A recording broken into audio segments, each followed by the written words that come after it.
ফিলিস্তিনের গাজায় ১৫ মাস ধরে চলা সহিংসতার পর যুদ্ধবিরতিতে রাজি হয়েছে ইসরায়েল ও হামাস।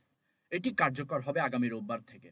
যুক্তরাষ্ট্রের প্রেসিডেন্ট জো বাইডেন এই বিরতির কথা নিশ্চিত করেছেন। গতকাল দুই পক্ষ ঐকমত্যে পৌঁছায় বলে জানা গেছে। এই চুক্তির আওতায় গাজায় সংঘাত বন্ধের পাশাপাশি হামাসের হাতে বন্দী জিম্মিদের মুক্তির পথও খুলবে। গত এক বছরে ধ্বংসস্তূপে পরিণত হয়েছিল গাজা। যুদ্ধে নিহত হয়েছে হাজার হাজার ফিলিস্তিনি। অঞ্চলটির বেশিরভাগ বাসিন্দা এখনও গৃহহীন। এখনও প্রতিদিন বহু মানুষকে হত্যা করছে ইসরায়েল। সংঘাতের এই ১৫ মাসের মধ্যে শুরুর দিকে একবার মাত্র ৭ দিনের যুদ্ধবিরতি হয়েছিল। এরপর থেকে কয়েক দফায় যুদ্ধবন্ধের লক্ষ্যে আলোচনা হয়েছে, তবে তা আলোর মুখ দেখেনি।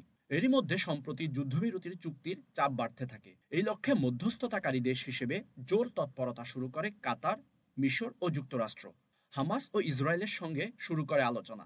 যুক্তরাষ্ট্রের সমর্থনে কাতার এবং মিশরের মধ্যস্থতায় কয়েক মাস ধরে থেমে থেমে চলা এই আলোচনার পর এই চুক্তি হলো।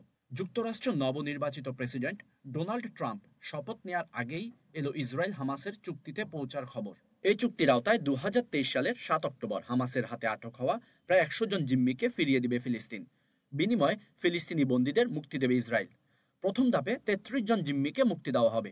ওদিকে এর বিনিময়ে ১,০০০ ফিলিস্তিনি বন্দীকে মুক্তি দেবে ইসরায়েল। ধারণা করা হচ্ছে প্রাথমিকভাবে ৬ সপ্তাহের জন্য এই চুক্তি। প্রথম ধাপে যুদ্ধবিরতির ১৬তম দিনের আগে দ্বিতীয় ধাপ নিয়ে আলোচনা শুরু হবে। ওই আলোচনা সফল হলে বাকি জিম্মিদের মুক্তি দেওয়া হবে, শুরু হবে স্থায়ী যুদ্ধবিরতি এবং ইসরায়েলি বাহিনীকে গাজা থেকে পুরোপুরি প্রত্যাহার করে নেওয়া হবে। যুদ্ধবিরতির খবর সামনে আসার পর গাজার বাসিন্দাদের উল্লাস করতে দেখা গেছে।